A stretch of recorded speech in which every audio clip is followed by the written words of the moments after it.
think she love me. Yeah, she see me on TV and now she think she falling in love. She smoked up all my weed and now she think she falling in love. She heard my new CD and she hit me and say she think she love me. Wow, she think she love me. Turned up with a new hot bitch. She wanna be with me, but I got options. I know she bad, bad, so damn bad, too bad. I'm about to smash, smash, dash, dash, too bad. Now I'm gonna watch it all them nights, bumping D'Angelo. She see me on TV and now she think she falling in love. It's me, Willie B. I am back. We taking it back old school, man. We still in 94. I've been having to do a lot of new drops, and I still got to do new drops, but cannot forget about the old school. Always got to keep it dead. A veteran by the name of Scarface. Uncle Face. He hails from Houston, Texas. He went to Woodson Middle School. Early, the streets was tugging at him, you know, so he ended up dropping out of school, like high school. He didn't do high school long and ended up dropping out. He was a DJ early. He went by the name DJ Action. He started recording for a local label, which was made by Lil Troy. It was called Shortstop. He released a single called Another Head Put to Rest. So this was at a time where, you know, the Ghetto Boys was going through a change. He got wind of Scarface, and it was like match made in heaven. Scarface wowed him, and he joined the group along with Bushwick Bill, and he was featured on their second album from the Ghetto Boys, Grip It on Another Level. 1991 rolls around and Scarface starts to do his solo project, and all of the guys of Ghetto Boys, they branched off and did their own projects, but this was his debut solo album called Mr. Scarface is Back. 1992, him and Bushwick appeared on Cool G Rap and DJ Polo's album. 1993, he releases his second solo album called The World Is Yours, further solidifying himself as a solo MC, but he never broke up with the group. And that leads us right to the album we're covering here in 1994. It's called The Diary. And, you know, I'm a little late to the Scarface saga right now. I hadn't heard the first two albums, and this will be like my first Scarface album listening cover to cover, so I'm excited, man. Rat-tat-tat-tat till your ass hit the motherfucking floor. Now what is you fucking with a nigga for? Apparently you haven't heard of me. It's gonna take more motherfuckers than in the compound to murder me. I fucks a vision like a sand shower. You going up against a stacked deck, nigga, now where your manpower? Got the white sheet. You know, it's the white sheet they used to put just the white sheet over him when there's a dead body, obviously. Super gangster.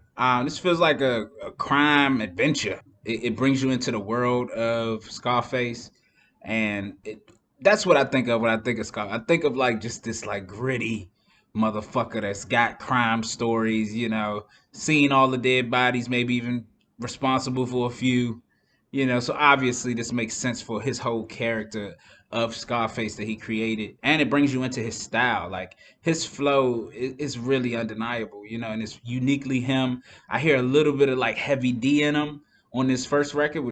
Now the funeral is over, and all the tears are dried up. Niggas hanging teeth from the cut, getting fired up. Looking for the nigga who pulled his pistol on my homie. And I for an eye, so now your life is what you owe me. Look deep into the eyes of your motherfucking killer. I want you to witness your motherfucking murder, nigga. And since you wants to kill, then your ass has got to fry. But ain't no police there, boy, your ass has got to die. Another deep dive into the mind of Scarface, and he's giving you kind of the hood mentality. Niggas not afraid to die. You know, they putting their life on the line every day, and you're pretty much already doing that already. But a lot of people don't go into each day with that mentality. Like, I'm ready. You know, like if it's my time, it's my time, and death never sneak up on you in that sense. You know, it's like hood therapy. You know, you gotta get those thoughts out. So when I listen to this, I'm just thinking about like a therapy session. That's what it's. Stuck up behind him, had his hands in his pocket, took my pistol out and locked it. Whole hammer back it. And let me shit all on the coat. I seen her. I've been pointing my coat.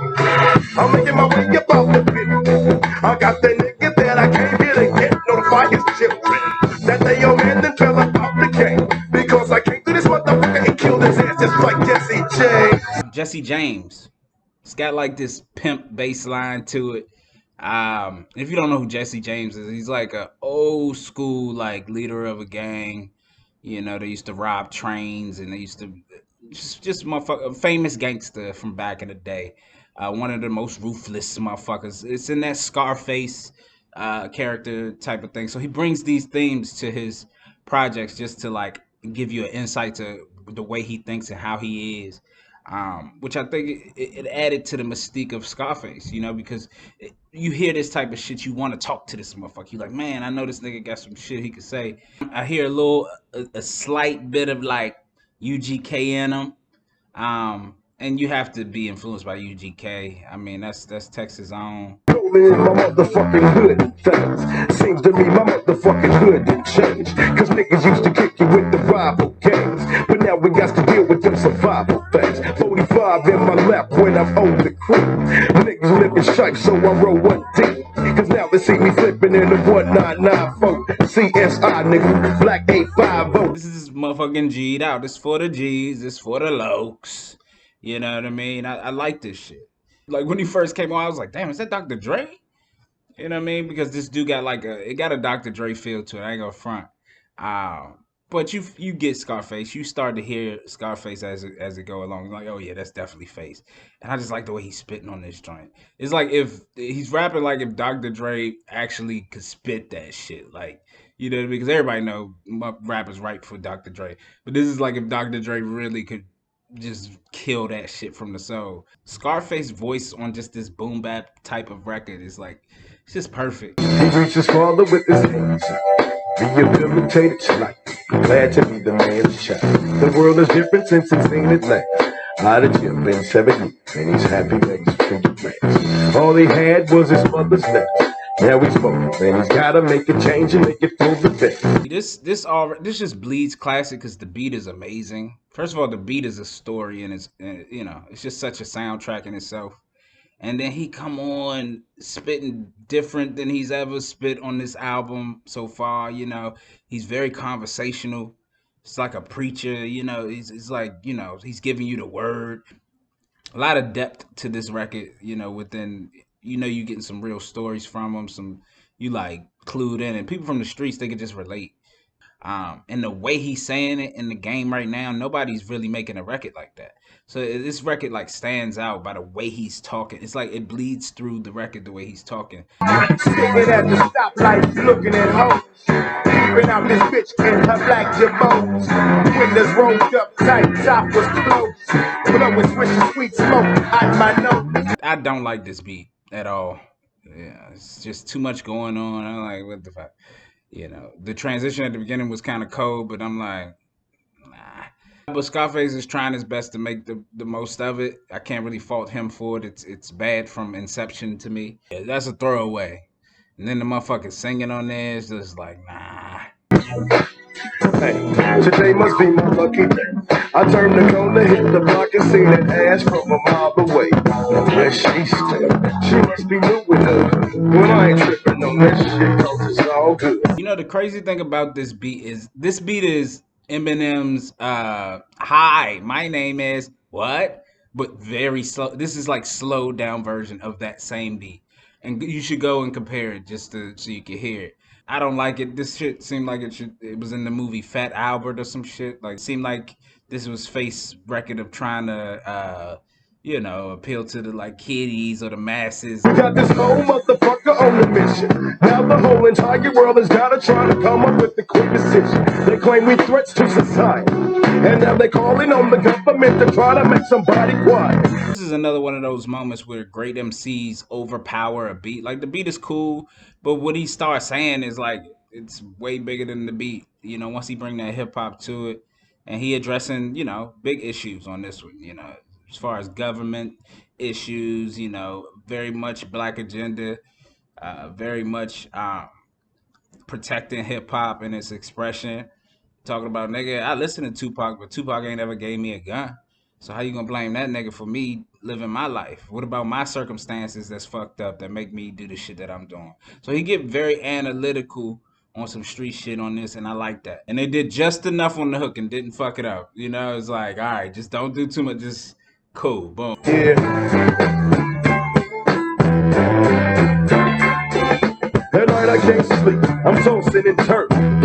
I still got the candlesticks burning. It ain't changed, but it's a different time. And I'm still playing tricks with my mind. My mother's always stressing that I'm living wrong. But I got my Smith and Wesson cause I'm getting grown. So this is obviously very familiar to me. I've heard it a couple times just in passing, never really purposely listened to it. But I see the hit appeal to it.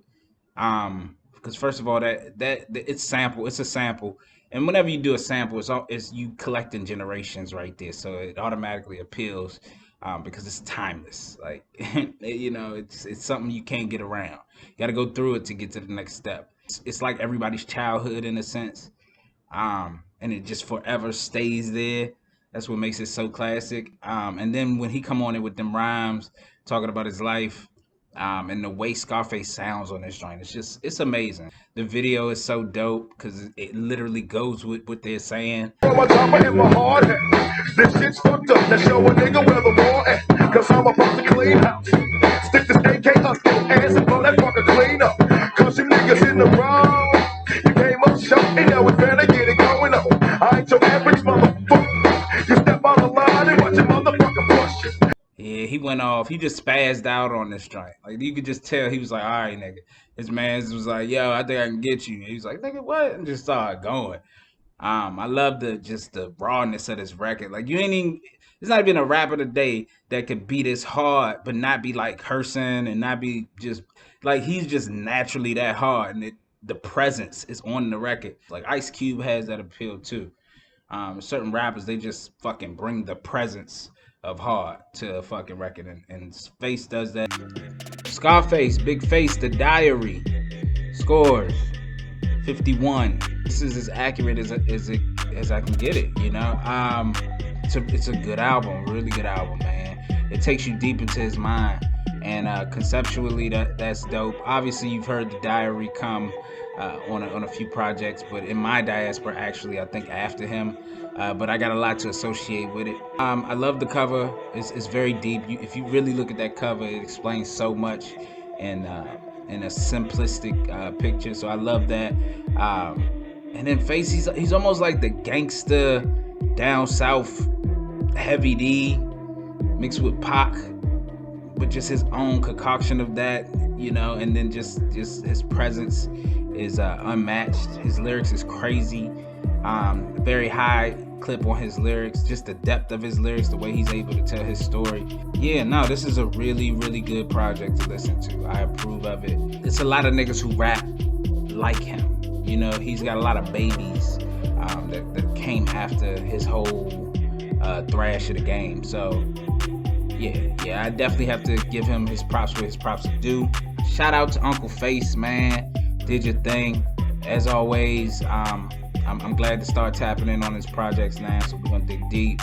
Look, Dave Bots did it, man.